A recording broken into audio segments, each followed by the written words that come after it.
கடலூர், மயிலாடுதுறை உள்ளிட்ட 6 மாவட்டங்களுக்கு நாளை ஆரஞ்ச் அலர்ட் விடுக்கப்பட்டுள்ளது. தென்கிழக்கு வங்கக்கடலில் நிலவிய காற்றழுத்த தாழ்வு பகுதி இன்று காலை ஆழ்ந்த காற்றழுத்த தாழ்வு பகுதியாக வலுப்பெற்று அதே பகுதியில் நிலவுவதாக வானிலை ஆய்வு மையம் தெரிவித்துள்ளது. இது அடுத்த 24 மணி நேரத்தில் மேற்கு வடமேற்கு திசையில் தென்மேற்கு வங்கக்கடல் பகுதிகளில் இலங்கை, தமிழக கடலோர பகுதிகளை நோக்கி நகரக்கூடும் என தெரிவிக்கப்பட்டுள்ளது. மயிலாடுதுறை, நாகப்பட்டினம், தஞ்சாவூர், திருவாரூர், கடலூர் மாவட்டங்கள் மற்றும் காரைக்காலில் இன்று கனமழை பெய்ய வாய்ப்புள்ளது. நாளை கடலூர், மயிலாடுதுறை, நாகப்பட்டினம், தஞ்சாவூர், திருவாரூர், புதுக்கோட்டை மாவட்டங்கள் மற்றும் காரைக்காலில் மிக கனமழை பெய்ய வாய்ப்புள்ளது.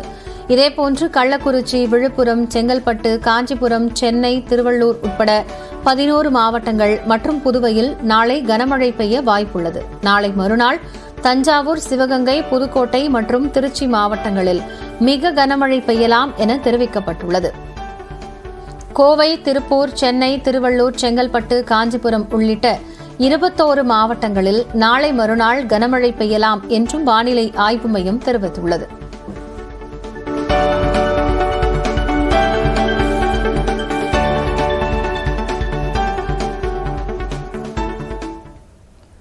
சாத்தனூர் அணையிலிருந்து தண்ணீர் திறப்பு குறித்து முறையாக எச்சரிக்கை விடுக்கப்பட்டு படிப்படியாக நீர் திறந்துவிடப்பட்டதால் தான் உயிரிழப்புகள் குறைந்ததாக முதலமைச்சர் மு க ஸ்டாலின் விளக்கம் அளித்துள்ளார். சாத்தனூர் அணையை முறையான அறிவிப்பின்றி திறக்கப்பட்டதாக எதிர்க்கட்சித் தலைவர் எடப்பாடி பழனிசாமி சட்டப்பேரவையில் கேள்வி எழுப்பினார். சாத்தனூர் அணை திறப்பதாக அறிவிப்பு கொடுத்த 15 நிமிடங்களில் அணையை திறந்துவிட்டதால் தான் பாதிப்பு ஏற்பட்டதாகவும் குறை கூறினார். இதற்கு பதிலளித்த முதலமைச்சர், அதிமுக ஆட்சியில் செம்பரம்பாக்கம் ஏரி முன்னறிவிப்பின்றி திறக்கப்பட்டதாக இந்திய கணக்காயர் அறிக்கையிலேயே குறிப்பிடப்பட்டுள்ளதாக கூறினார். ஆனால் செம்பரம்பாக்கம் ஏரிக்கு கீழ் 100 ஏரிகள் உள்ளதாகவும் அந்த ஏரிகளில் மழைநீரும் பெருமளவு கலந்ததே சென்னை மாநகரத்தில் பாதிப்பு ஏற்பட்டதற்கு காரணம் என்றும் எடப்பாடி பழனிசாமி விளக்கமளித்தார். முன்னறிவிப்பின்றி செம்பரம்பாக்கம் ஏரி திறந்துவிடப்பட்டதாலேயே 250க்கும் மேற்பட்ட உயிரிழப்புகள் ஏற்பட்டதாக அமைச்சர் சேகர் பாபு குற்றம் சாட்டினார். இதனால் கோபமடைந்த எடப்பாடி பழனிசாமி 250 பேர் உயிரிழந்திருப்பதாக எந்த அடிப்படையில் அமைச்சர் கூறுகிறார் என்று வினவினார்.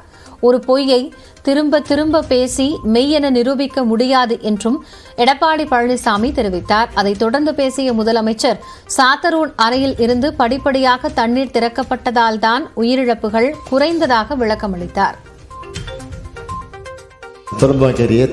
சொல்லாமல் திறந்துவிட்ட காரணத்தால் தான் பாதிப்பு ஏற்பட்டது. சென்னையே மூழ்கியது. ஏறக்குறை 240 பேருக்கு மேல் இறந்து போயிருக்கிறார்கள். ஆனால் சாத்தனூர் அணையை பொறுத்தவரையில் 5 முறை வார்னிங் கொடுத்து எச்சரிக்கை சொல்லி அதற்கு பிறகுதான் படிப்படியாக திறந்து விடப்பட்டிருக்கு. அதனால தான் சாவு எண்ணிக்கை ஒரு 5-6 சாவு எண்ணிக்கை மொத்தமே நடந்திருக்கிறது. இதுதான் உண்மை. எனவே இது வெட்ட வெளிச்சமாக